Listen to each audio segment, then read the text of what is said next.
Yo, yo, yo, yo, yo. It's the Graff Lounge here, guys. Check out this heaven spot I'm about to do in my black book.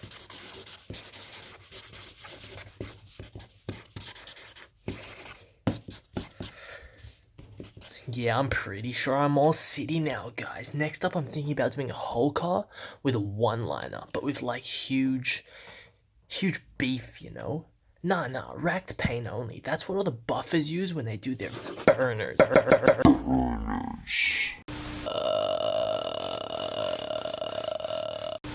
I don't know who that was, guys, but if you're like him and you're not up to speed with your graffiti terms, I've got the perfect video for you. We're going to go through a rapid fire A to Z graffiti glossary of must-know slang.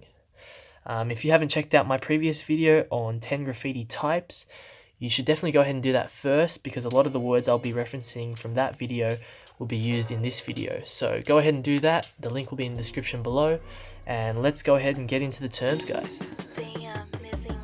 All city. To go all city would mean others would be able to notice your graffiti all over a single city. Bench. The location where graffiti writers meet up to discuss graffiti. Kind of an older concept these days with the internet, but it probably still exists in some cultures. Benching. To watch and take photos of graffiti on trains rolling past. Can be passenger trains or coal trains. Beef. To have a grudge or dislike another graffiti writer. Can also extend to beef between two graffiti crews as well. Bite. To basically copy another graffiti writer's style without their permission. It can be letters, colour schemes, techniques, black book. A drawing book where graffiti writers can practice and plan their graffiti before doing it on a wall. Buff. For non-graffiti writers to paint over or remove your graffiti, so it's no longer visible. Can be business owners, local councils, graffiti removalists. Bombing. To go out and illegally do graffiti in quick succession. Usually only tags, throw-ups and quick pieces are considered bombing. Burner. To say someone or someone's graffiti is burner is to say they have a good graffiti style, basically praising their work. Cap. For one graffiti writer to paint over another graffiti writer's work, usually with the intention of dissing them. Chill spot.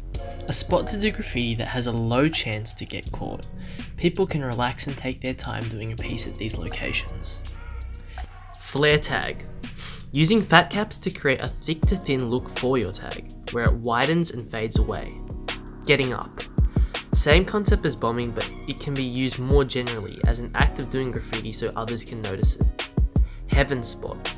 A dangerous and usually high up spot to do graffiti. Usually climbing is involved, with the term inferring if you fall from this spot, you're going to heaven. Hit up. When another graffiti writer tags your name alongside theirs, kind of like a shout out to you. Insides. To do tags usually with markers on the insides of trains and buses. Layup. A yard where stationary trains are stored that is a key spot for doing graffiti on trains. One-liner. To execute your tag without the lifting of your marker or releasing of your spray can. Meaning all the letters of your tag will have to connect. It's a way of doing a quick tag and can take some skill to getting used to. Panel. Any graffiti piece on a train, usually throw-ups and tags on trains are not considered a panel, only more substantial pieces. Piece over. When someone does a piece over your graffiti piece and it's not intended as a diss. This is quite common at chill spots where people understand that the graffiti they will do will probably be covered over in the near future due to a shortage of space. Rack.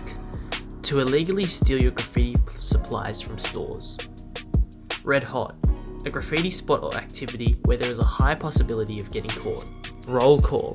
Hitting up multiple people with a long list of their names, all done by a single person. This is usually done by a crew member shouting out all the others in his crew. Scar.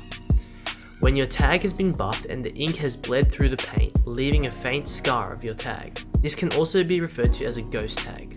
Toy. Someone who is not good at graffiti or has a bad style.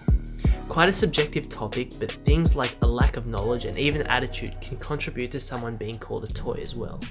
Trackside. Usually a graffiti piece done on walls that face the train tracks, so people on the train can see it. Whole car. a panel where the whole of the train carriage is covered with paint to represent the graffiti name. So that's your graffiti terms done. If you liked the video, go ahead and subscribe, like and comment.